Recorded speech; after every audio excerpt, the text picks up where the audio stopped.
It's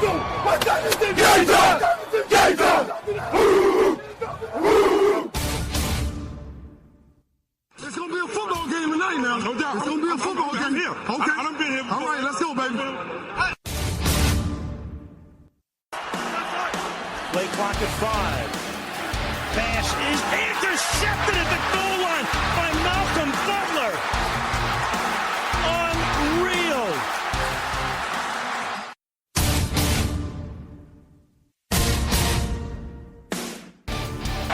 And the Ohio State Buckeyes are the first national champions of the playoff era.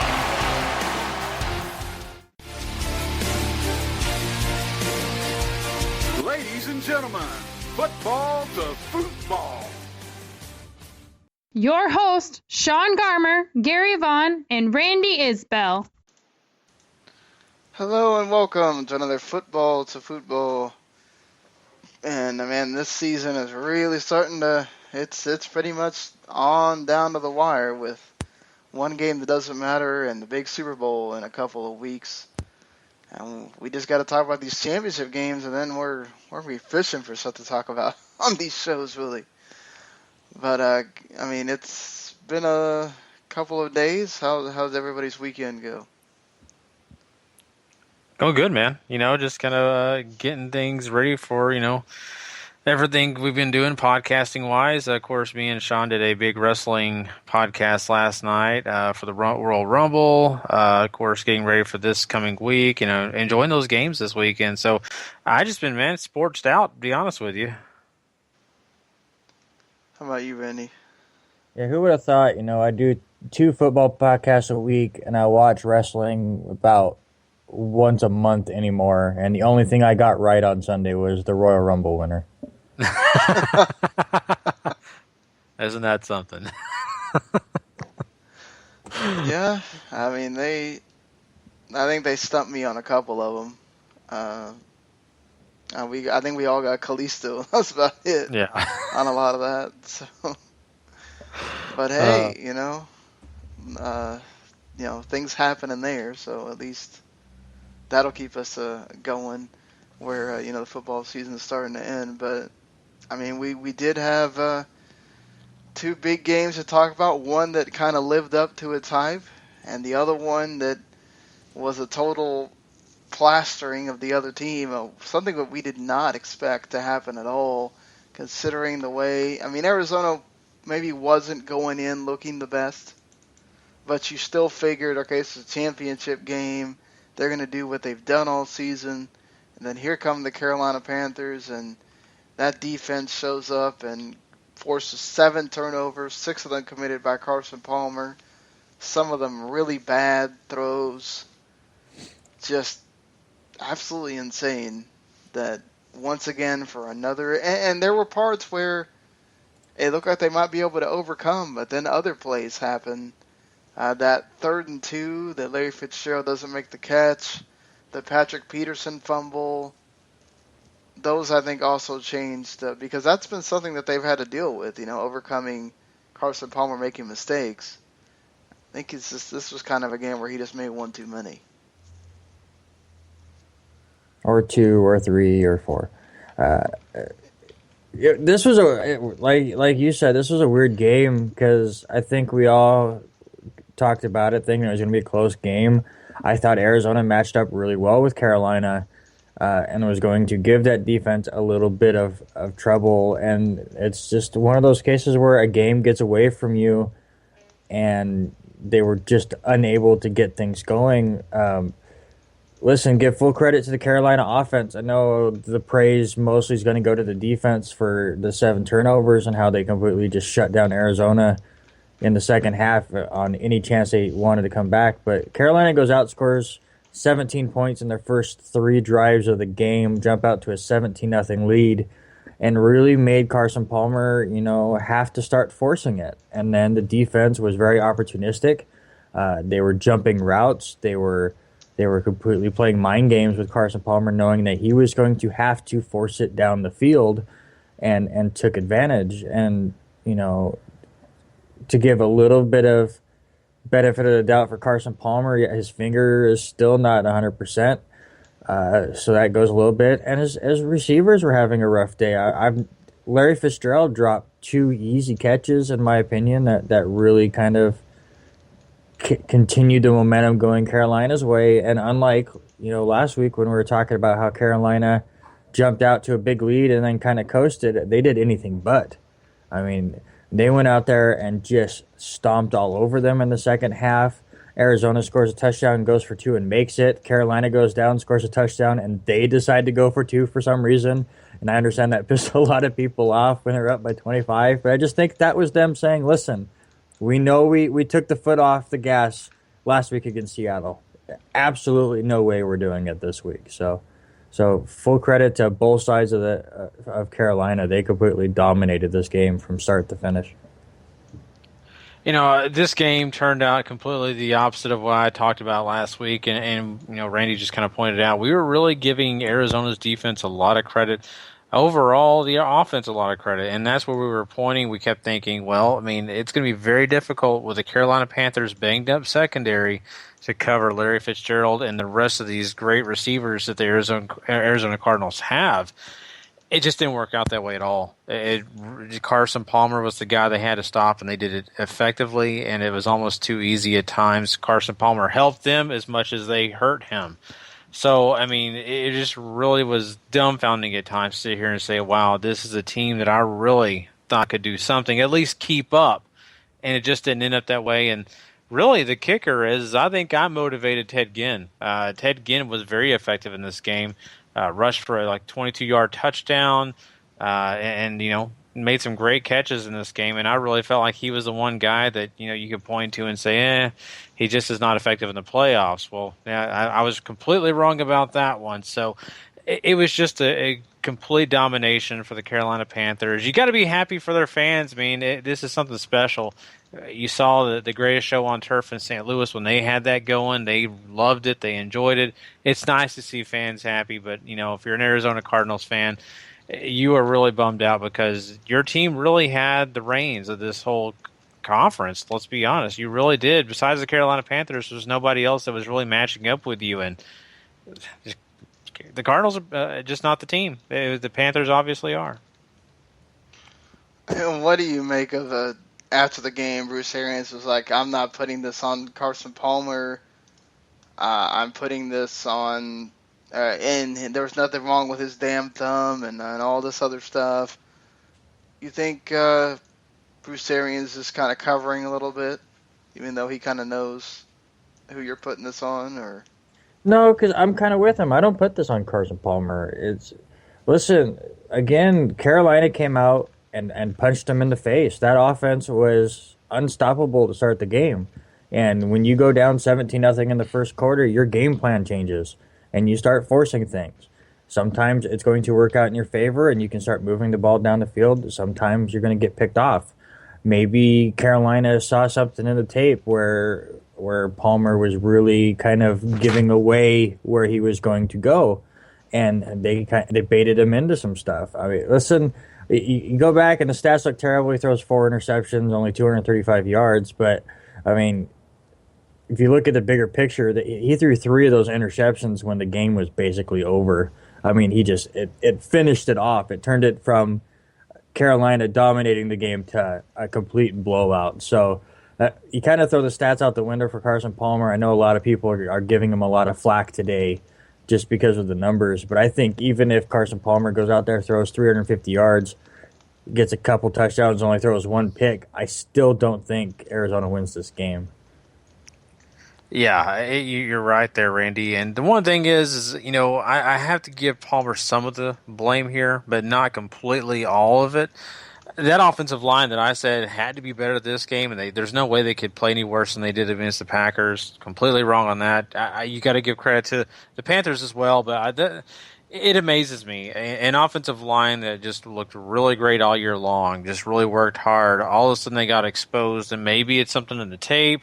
Maybe it's some thing going on that we don't know about with some of those guys in the O-line, but it amazed me how little they really did to help Carson Palmer in this game. Very few times did he have a lot of time to sit there and look around.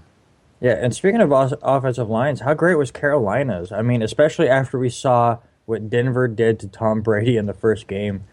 Arizona hit Cam Newton twice the entire game. It wasn't like they were sitting there and doing 3-yard slants. I mean, Cam Newton sat back and could read a book on some plays before just throwing it down 30, 40 yards to a Corey Brown. I mean, he had all day to just pick and choose what he wanted, and then he made the right decisions. It was just a complete team effort, and Carolina showed exactly why they were 15-1 this year and why that you cannot overlook them the rest of the year or at the Super Bowl or next year. Because you guys remember, they're still doing this without their best receiver. They've done this all year without Kevin Benjamin, and he's coming back next year, so they're even scarier next year. Oh, yeah. And, you know, in the Super Bowl, they won't even be as strong as they were in this game, losing a defensive player, and I'm sure have a few more injuries to add to that list. You know, usually guys don't come out of these games clean, but, you know, they do have 2 weeks to prepare, get healthy, but still at some point, you know, it does make you concerned. But they've overcome everything, overcome the injuries in the secondary, it seems like, and this team is just dominant. They're terrifying. Right now, you know, 2 weeks before we really get to that big game, if I'm Denver, I'm really nervous. I'm really concerned, and I'm having to think about what I need to do to find a way to win. Yeah, I think, you know, I mean, there was other things that play. I mean, Cam Newton was just great in this game. You know, 335 yards, only had to make 28, you know, throws.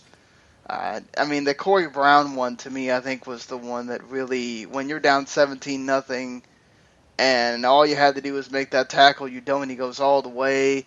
Another one, you know, this is why I think, you know, Randy's a little bit right when you say you can't blame it all on Carson Palmer, because I mean, where they don't make the tackle on the reverse for Ted Ginn, where he gets it in the end zone, I mean, that's on the defense. Carson Palmer didn't play on that play.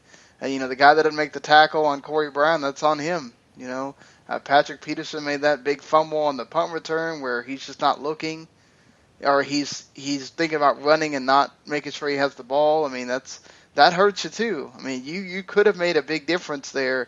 You try to get things going, and maybe the offense kind of changes. They're able to make better plays. I mean, you're right in the sense that there was a part where Carson Palmer couldn't think about being smart anymore because he had to just score. And, you know, and also the biggest one, and this one is on Carson Palmer, that interception he throws in the end zone at the end of the first half, that was huge.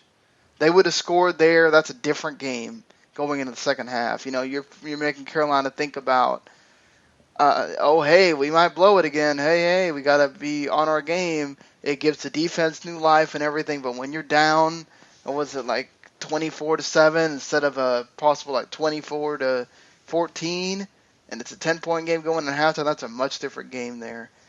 So, you know, and then there's just stuff in the second half as well. I mean, David Johnson was the only guy that really had a good game for the Cardinals, honestly. You know, he was vital on some run plays and everything, so I think you're not worried about him, but just Arizona just was not themselves, and this is where you give a lot of credit to the Cardinals or Panthers offense, but the Panthers defense should be given the same amount of credit. Kurt Coleman picking off those interceptions. Luke Kuechly had the pick six there at the end, and he was great all game.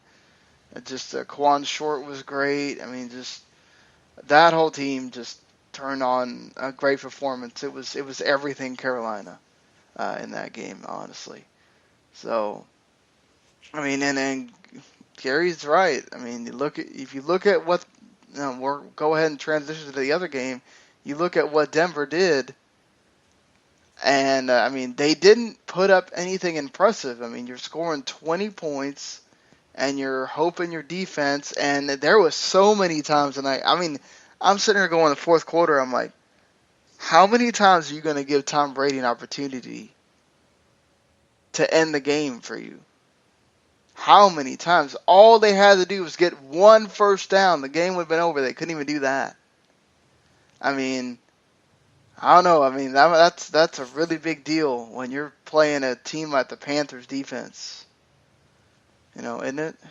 Yeah, I would say so. And the big thing to me is, you're looking at, the fact that, Tom Brady, he's been really, able to get away from some pressure here and there in the game. Got sacked 4 times, but at the point, He was doesn't hit matter. 20 times, more than Yeah. any other quarterback in any game this season, which is Exactly. crazy.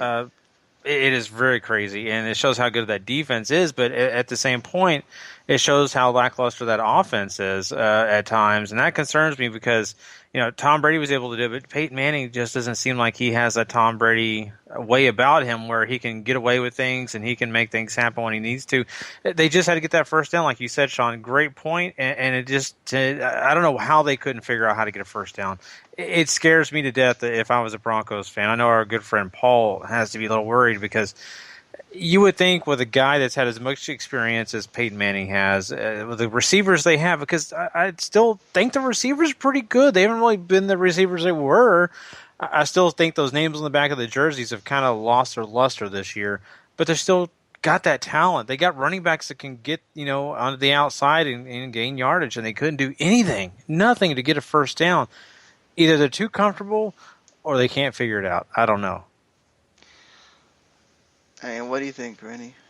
Yeah, this game was really interesting to me because I went into it like just figuring New England was going to win this game. I figured, the only way Denver could do it is if the pressure that they put on Tom Brady was just too much, and it really was. But the way Denver's offense played in the first half was surprising. Like, they actually moved the ball down the field. Peyton Manning looked okay. But it was the second half that looked exactly how I thought the game was going to go. Right. Denver could do nothing on offense, but their defense was stifling the Patriots enough to really cause enough havoc and not let them score touchdowns. And, say what you will about should they have kicked the field goal at certain points with like 6 minutes to go or not. They felt like against this defense, I mean, you're now close to the end zone, you got to go for it. And I totally understood what Bill Belichick was going for. But the second half was kind of what I expected in this game. It was just, Denver did enough on offense in the first half to give them that lead that's all that defense needs.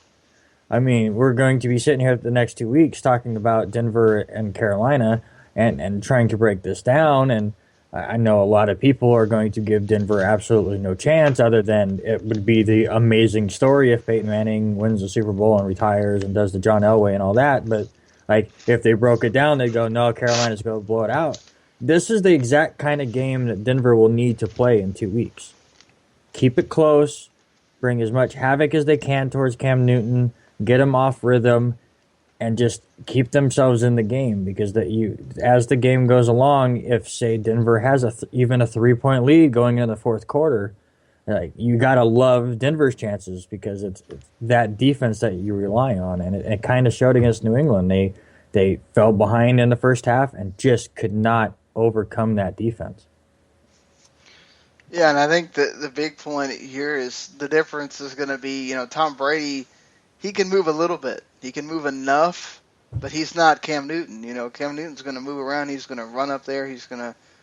That's a lot different for you to have to deal with if you're Cam Newton, or if you're the Denver defense. I mean, that's something you got to pay attention to big time. And that takes away a little bit of what you want to do. I mean, you got Brandon Marshall and Danny Trevathan, you can do the job, but I mean, having somebody spy him the whole time, that's somebody that takes away on the coverage. I mean, and that's where I think the receivers are really going to be tested, to go against the two defenders that the Broncos have, and, Akeem Talib and Harris.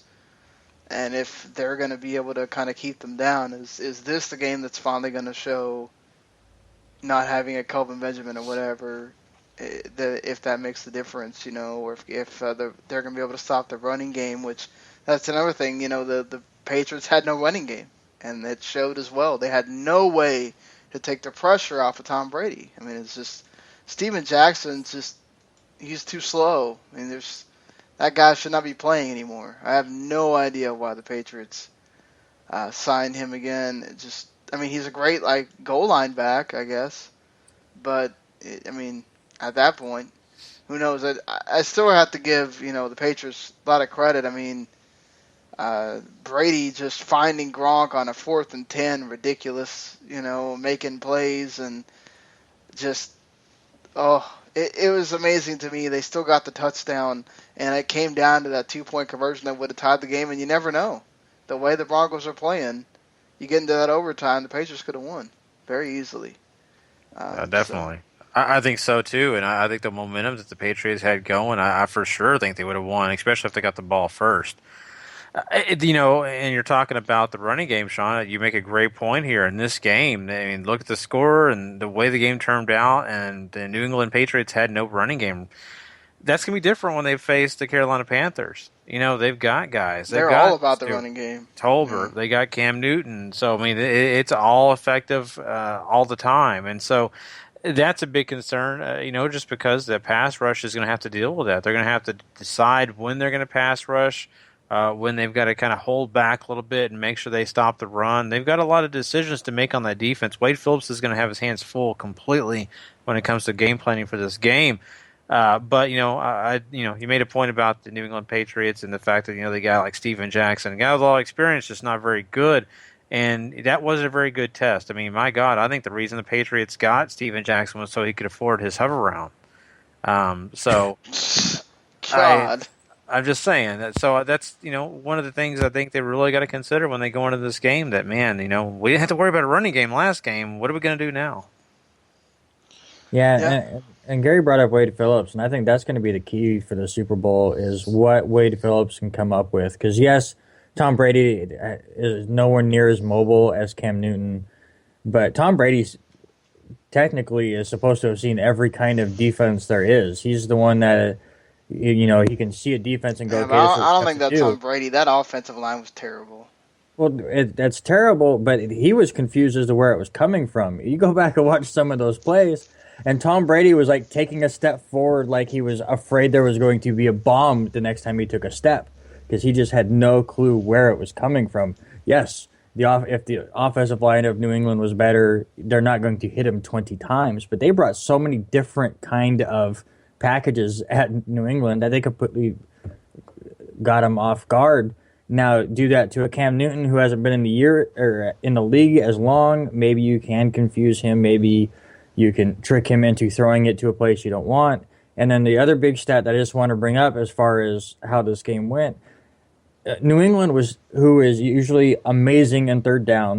They're just like a machine and just converting third downs left and right. They were 2 of 15 in this game. So, I mean, just one of those weird things where I still feel like New England was probably the better team on Sunday. They just fell behind and could not come back.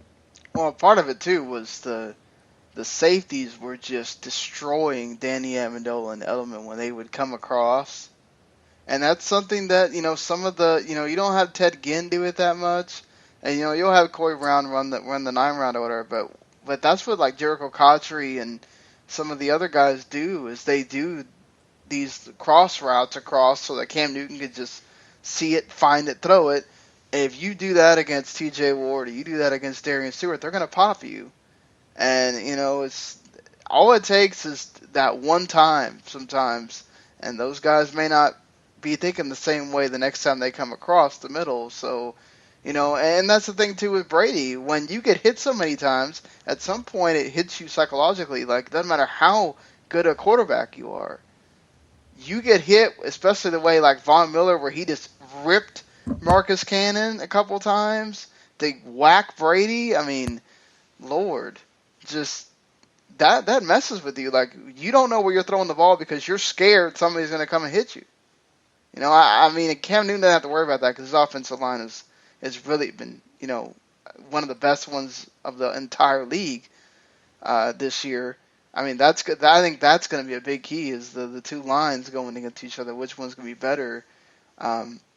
And two defenses that work well with turnovers and all that stuff, especially the Panthers, who that's how they win games, basically feasting on turnovers and then letting kind of Cam do his thing. But, well, I mean, we'll have to see. It's going to be a big battle. This is going to be a big test for Ron Rivera, going against another going against a much more experienced coach than Bruce Arians. Let's be honest. Bruce Arians he's been a great coordinator for a lot of his time.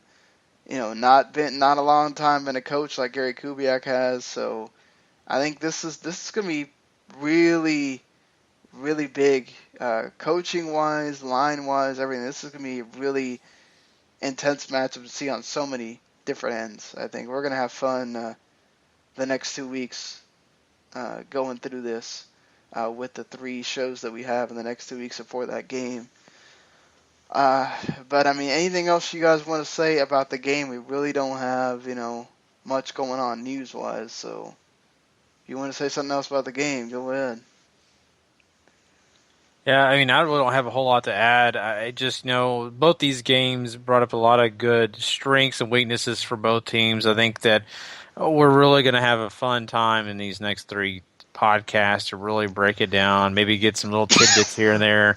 And also, when Media Day comes out and all that, that'll be kind of fun for us to kind of, talk about maybe some of the what these guys are feeling and how they feel about what's going to be happening. So, these games to me, one was exactly the way I kind of figured it could be, and the other one was just a shock. So, I mean, overall, not a bad weekend.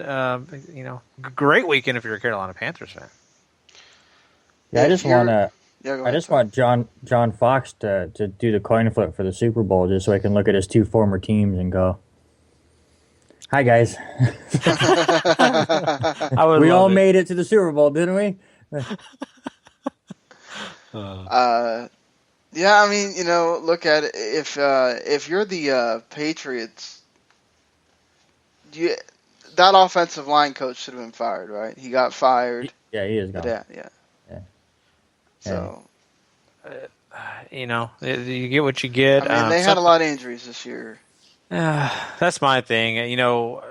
I understand it is the coach's responsibility, and there's a lot that goes into it, and he's the first one to take the bullet when things don't go right. But on the other hand, you got to point out there's injuries. There's been other things going on. It's just hard for me to say that just him alone deserves it. But they didn't play exactly all that great this year, even when they had more healthy bodies. So, sometimes you get the axe. That's the way that, business works, let's be honest. So, I have another question, though. I heard today, and I really didn't follow this closely. In fact, I'm very ignorant of this situation. Maybe you guys can shine some light on it. But I was to the understanding that the New England Patriots had some technical difficulties with their computers. Yes, with the tablets, yeah. Yeah, the tablets, and of course that happened to the opposing team last week, the Kansas City Chiefs, and New England Patriots were saying, well, that's not a big deal. What's on the field is what matters. It's a big deal now that it happened to them, so I'm just curious. I mean, any shenanigans going on here? I mean, this is the team that is known for cheating and getting away with things. Are they going to get a taste of their own medicine in a way? Well, Gary, you have to understand, these stadiums are only so big. You can only plug in half of the tablets.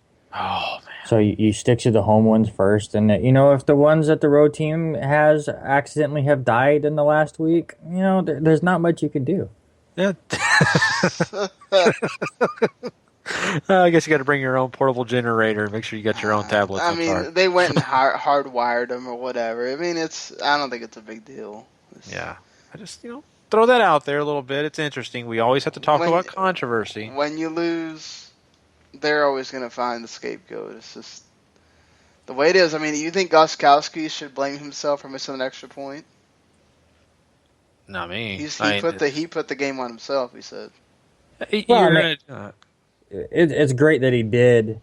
It's a very class move by him saying, listen, you can put it all on me because – listen, I mean, if you really want to break it down that way, butterfly effect, I mean, he makes it. Who knows what happens? It could go exactly the same. It could go completely different. Who knows? But, if he does make it and everything else goes exactly the same, all they have to do is kick the extra point. But, it's just one of those crazy things. I don't know if it was – I can't say it was the moment because he's been in bigger moments. But, I don't know, sometimes you just get in your head. I remember the announcer saying something like usually he kicked it off the left hash mark here, he put it in the middle. Maybe he was just in his head and was overthinking it. But just one of those weird things. I don't think you can really blame him, though. You know what? We've seen the best kickers in NFL history miss some crazy kicks and even miss some chip shots, and it's the way it works. It's the position they play.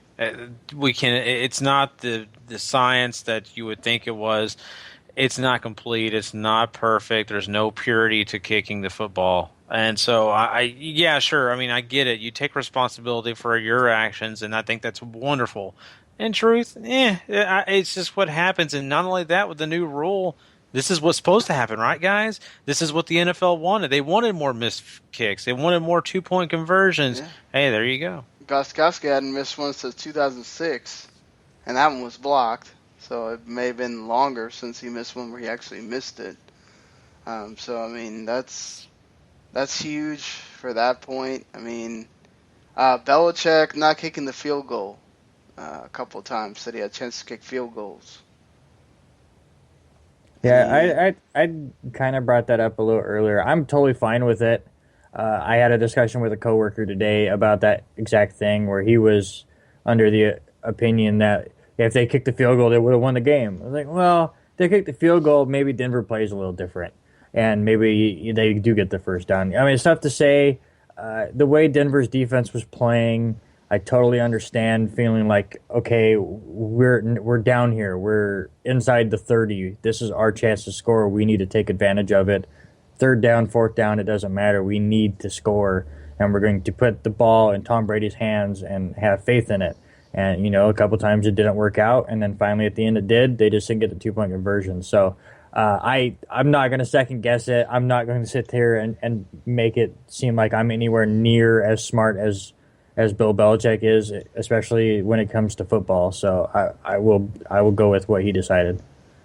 I mean, again, this is one of those times where Bill Belichick's known for taking chances. He does it all the time. Sometimes they don't work out. A lot of times they do.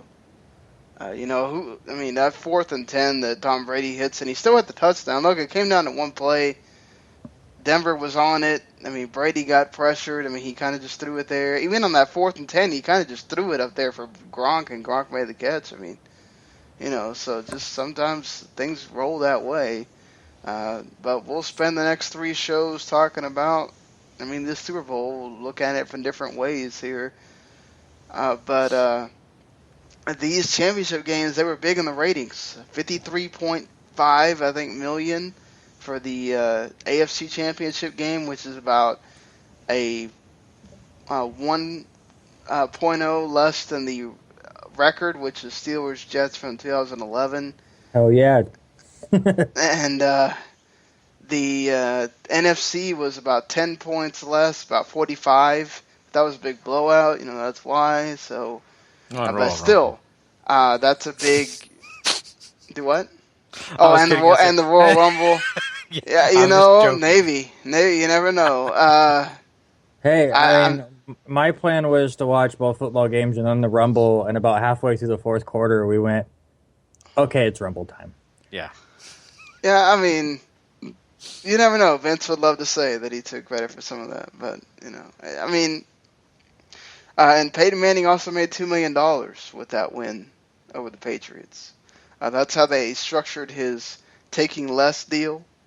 He gets $2 million if he wins the championship game, which he already did, and he gets $2 million for winning the Super Bowl.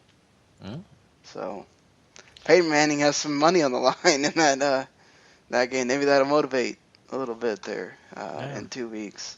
It's that Papa John's money, He don't have to do a commercial this summer. He could just, win a Super Bowl and get that money. Sure, exactly. But big ratings for these games that people are still watching them, obviously. So that's a good thing. Now, if we could just get every single one of them to listen to this podcast. Yeah. That'd be awesome. That's right. We can keep dreaming on that one. No, we just need our own billboard. We need to spend the money and get a billboard at these championship games. That way people check it out. For sure. So I think the only things we really have, we'll get into more of the Super Bowl stuff with the Thursday show, and I guess we got to talk Pro Bowl then, since there isn't a whole lot. I know nobody cares about it, but maybe some people do. Zach Ertz gets signed to a 5-year, $42 million extension after he's 25, makes 75 catches, and gets about 850 yards last year. He was one of the big targets for Bradford and Sanchez. He is now the fourth highest paid tight end behind Jimmy Graham, Julius Thomas, and Rob Gronkowski. Obviously, all three of those guys deserving. Ertz deserve that money? Yeah, I mean, he's a cornerstone of the Eagles' offense now. He's one of the few that survived, Chip Kelly getting rid of everybody, but he's well-deserving. He played extremely well, and he's just going to get better.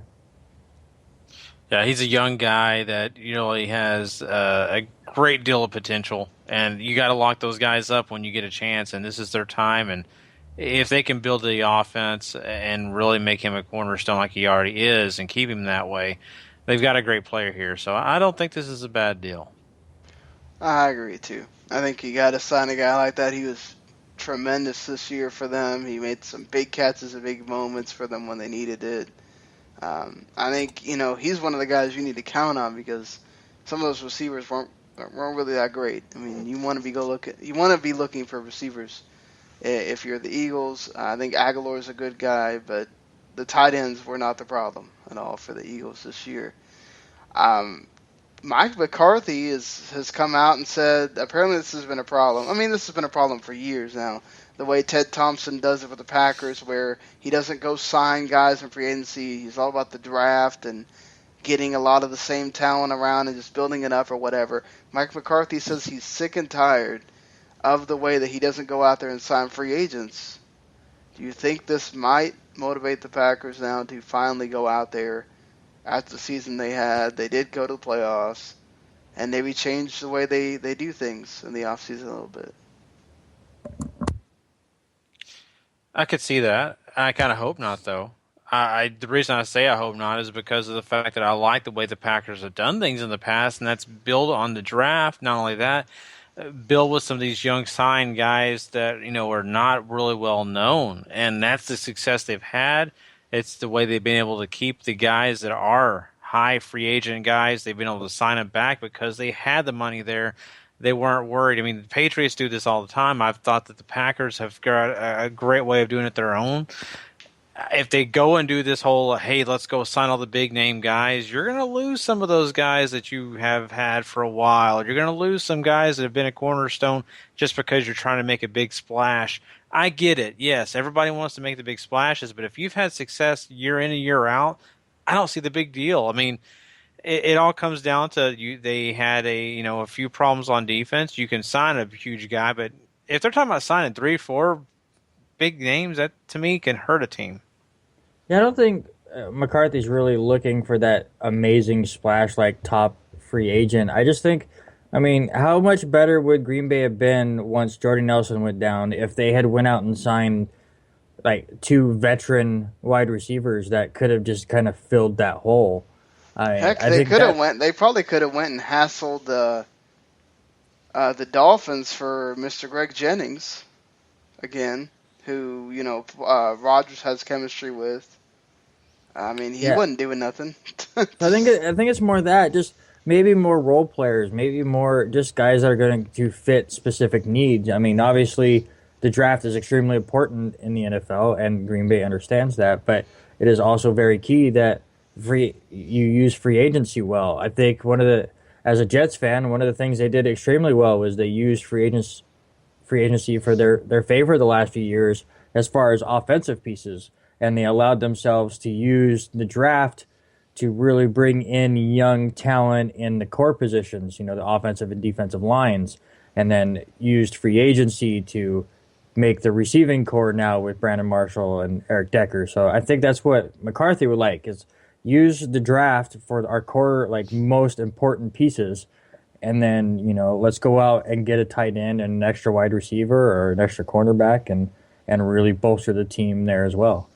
Yeah, and that's a smart decision. It just, to me, if you're saying we need to have more impact on the free agent market, to me, those are the bigger names. When you're talking about mid-level guys that are getting paid just as much as your guys are already getting paid on your roster, that's not a giant move, and he's just adding veterans. And that's great if you can get the right veterans. We've seen how it works all across the NFL.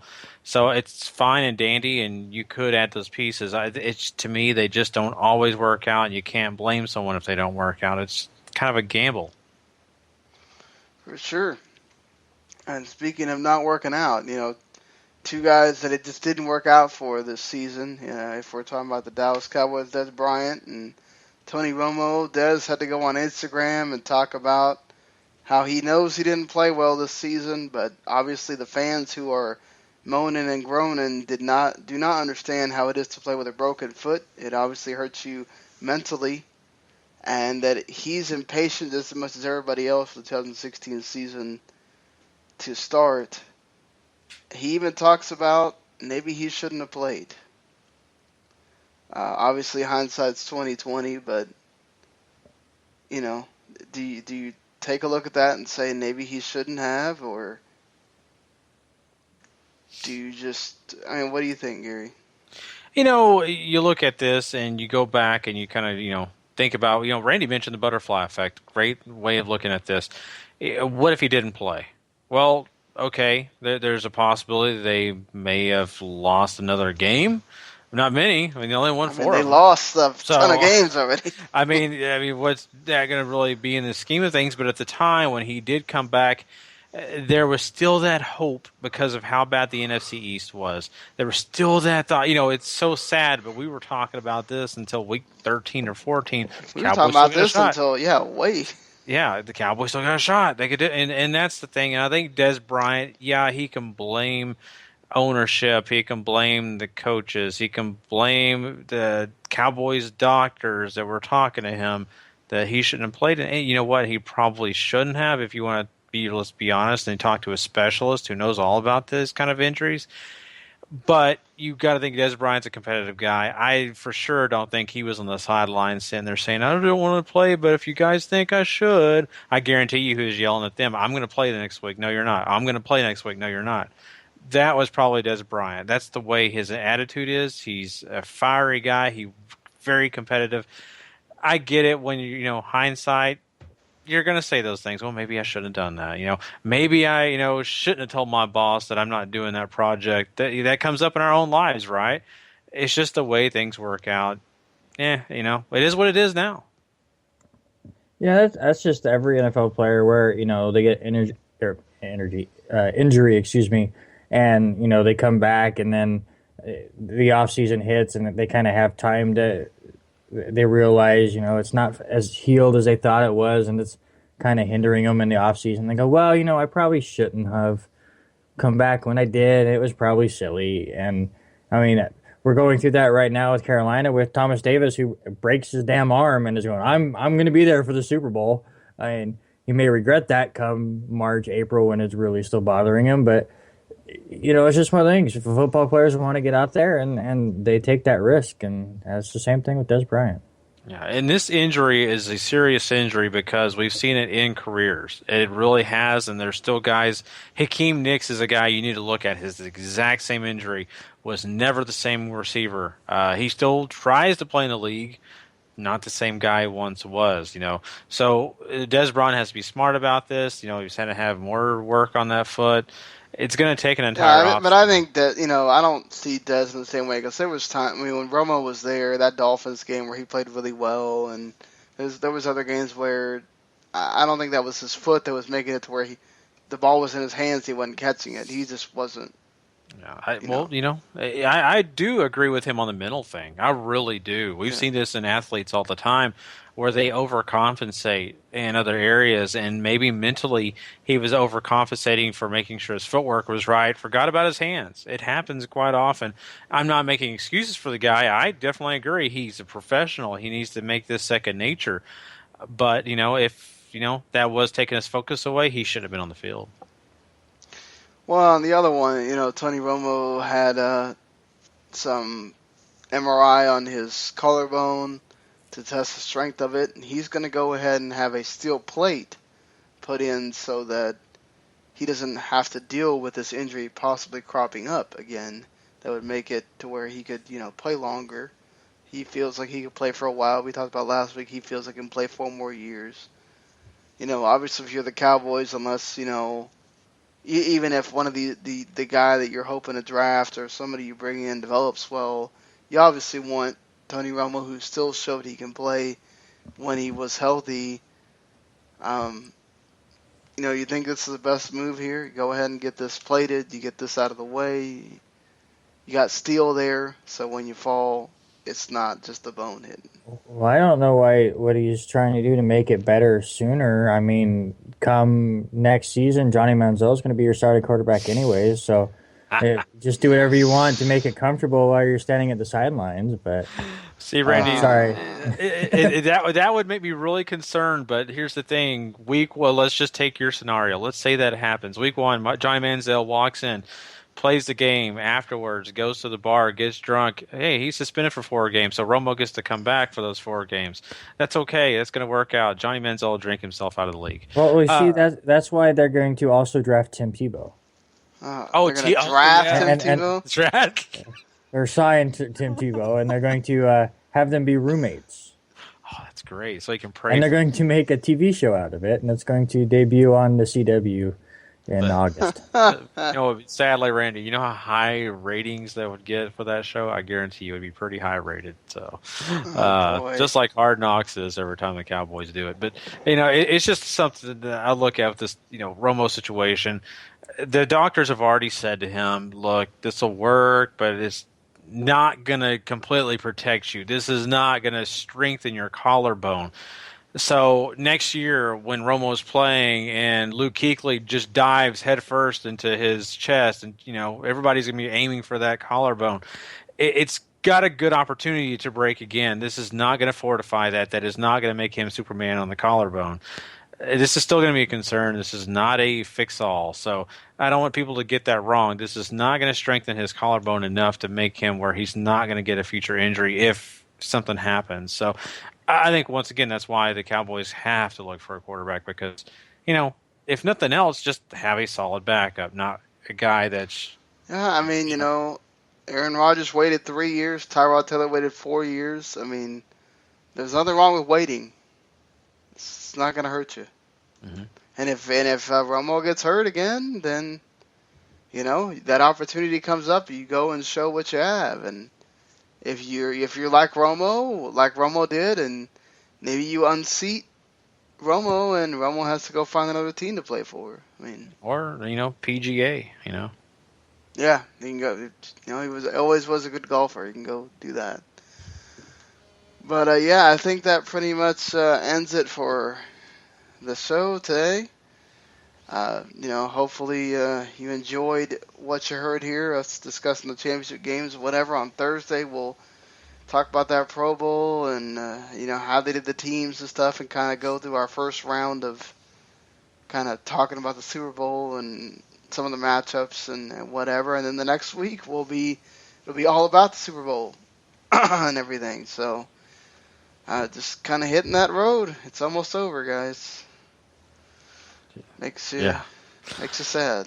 Definitely sad. But, we got a big off season coming up and a lot of different things are already, coming up. And it's just, it's exciting to kind of get a chance to kind of learn about new players and find out where these guys are going to different teams and things like that, coaches as well. So it's definitely going to be entertaining, but it'll be kind of sad not to have actual in-game action to talk about. Well, go ahead and like the W2 Network Facebook page.